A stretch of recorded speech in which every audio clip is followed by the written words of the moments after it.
Let's set off here in the Expedition. Oh, yes. Yes, yes, yes. We have a truck-based SUV.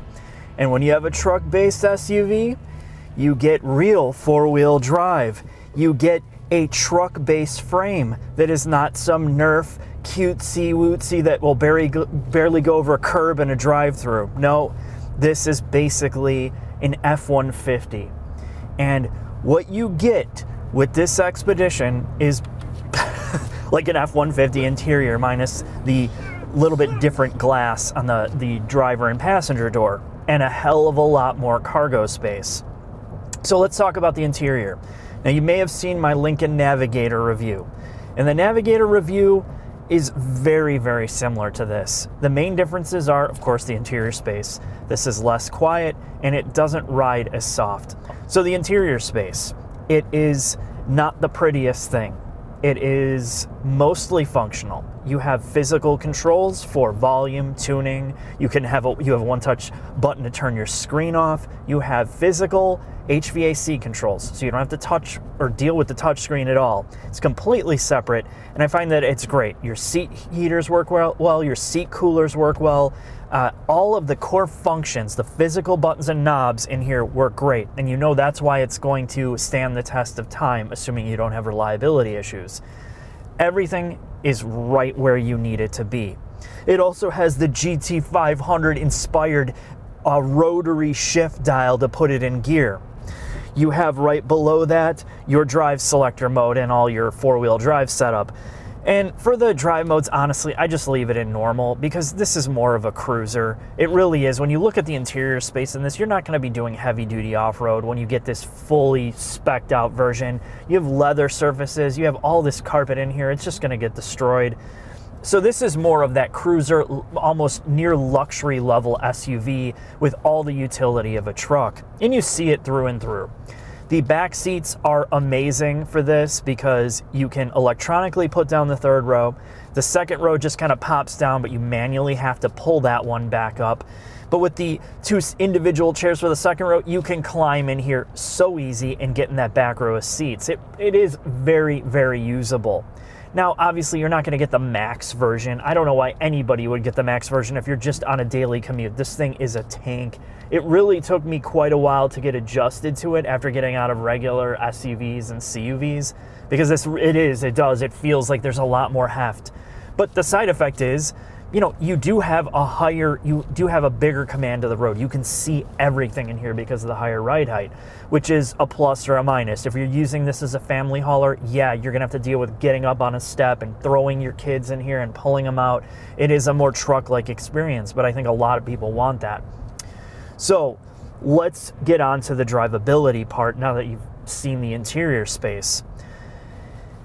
This is more than adequate in terms of horsepower. It is very powerful, and it's surprisingly powerful for what it is, and it doesn't sound all that bad. You still hear a little bit of turbo, but not much. There's just enough exhaust noise, but it's no V8.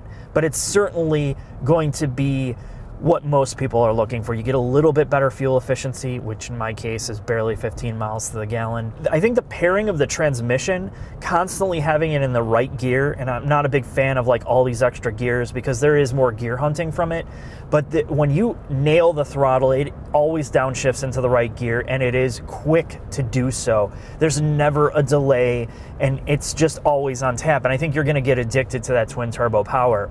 Now, I feel like it's a lost opportunity for them not to have the V8 for people that want that, and obviously the less complication and heat from the turbos. Now, in terms of ride quality, this is where it surprised me, and it shouldn't because I was in the Navigator. It's almost nearly identical Granted, it's not as smooth as the Navigator is, but it still rides great. You get just a slight bit of bounciness to remind you you're in a larger vehicle or in a truck, but it is very refined and it is not offensive at all over any pavement type. This is why I think this is a great option for somebody that really needs the utility of an SUV, because you can do slight off-road, you can take this off-road, you can tow, you do have legitimate ground clearance to go over things if you need to.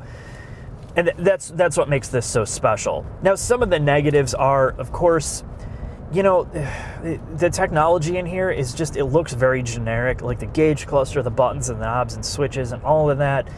You know, it's not going to wow you completely, but everything in terms of storage and ergonomics, the armrests, the seating design with the seat massagers in here, where it has deficiencies in style and like presence, it makes up for so much of it in just its overall, well, satisfaction to drive and use every day. Now, if you're going to opt for the 22-inch wheels, well, here's something you should know. In dry, it feels good. They're quiet. They're pretty comfortable. They don't crash over bumps. But if you're somebody looking to drive this in snow or the wet, that's where these things fall apart. In fact, I was testing them out by just turning off the traction and stability control on here and putting in rear-wheel drive mode, and you could literally spin this thing at the drop of a hat. And you could just tell there's not a lot of confidence in these tires, again, in bad conditions. Now, the side effect is, even though they're 22s, they have a 700 tread wear rating, so they'll probably last until they dry rot. You probably won't burn them up. But it's something to note. If you're looking at getting this and you want the bigger wheels and tires, you're probably going to have to get some snow tires if you're in a bad climate. But enough of that. Let's get in the shop and talk about the final thoughts.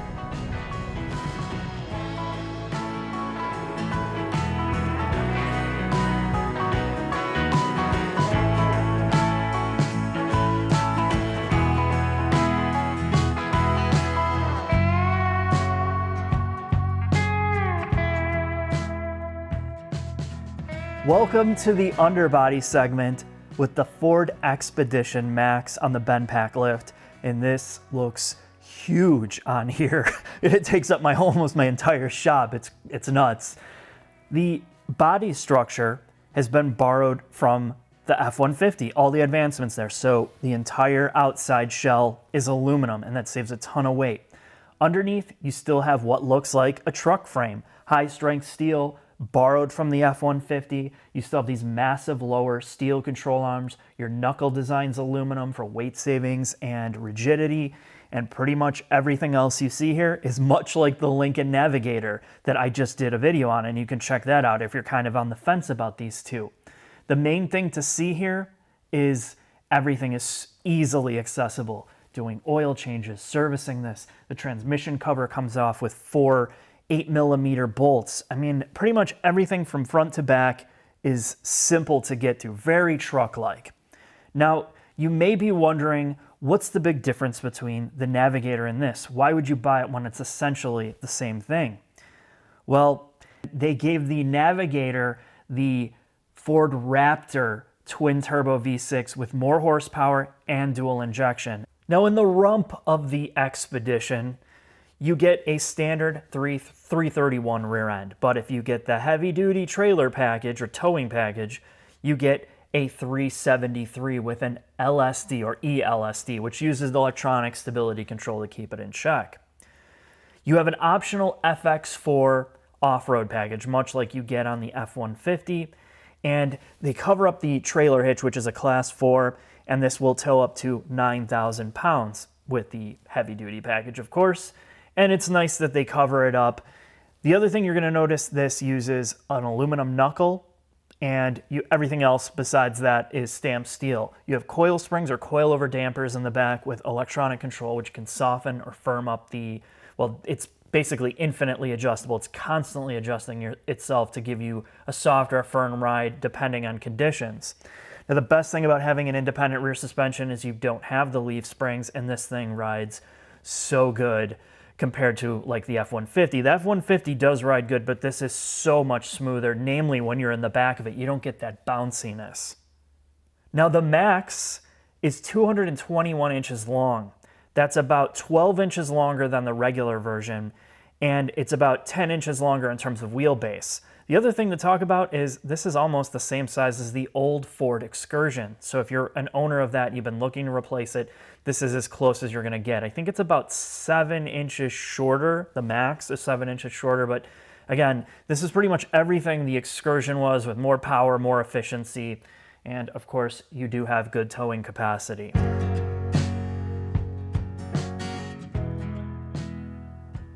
This is the final thoughts, or revision 2 of the final thoughts. And here it is.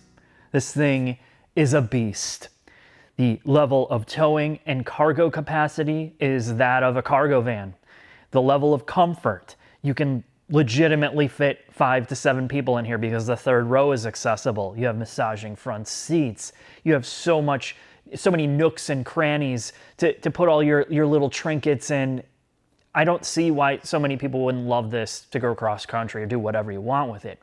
But that's kind of the thing. It's more of a purpose-built vehicle as a cruiser, borrowing all the good things about the F-150, the aluminum body, again, the hauling capacity. It literally is a truck, except you have independent rear suspension, so it rides better than that. With the adjustable dampers, they do a great job without having to resort to air ride, which reduces complication. I mean, this is a great vehicle as a hauler until you get in kind of the price point. I mean, you're looking at over $80,000 for the fully blown version that I have here, and that is a lot of money. So let's get into the negatives then. Well, now that Ford has killed their cars off in the US, they finally have some spare money to work on the interior design game, or the aesthetic. Because if you look at every other manufacturer and you look at Ford interiors, and I complained about this on the Escape, the Edge, the Fiesta, the Focus, it feels very cardboard. Now, it's very functional, don't get me wrong, and I'm not knocking that. Functionality-wise, it's good. It just looks cheap, I'm sorry. They could do a much better job here, but that's legitimately one of my few complaints. The next one is the B&O, or Bang & Olufsen sound system. And I'm a little bit offended with this because you're taking kind of a higher end brand that was known for high aesthetics, futuristic design and pretty good sound quality, and then you're basically just slapping their name on this. It sounds average pretty much in every aspect.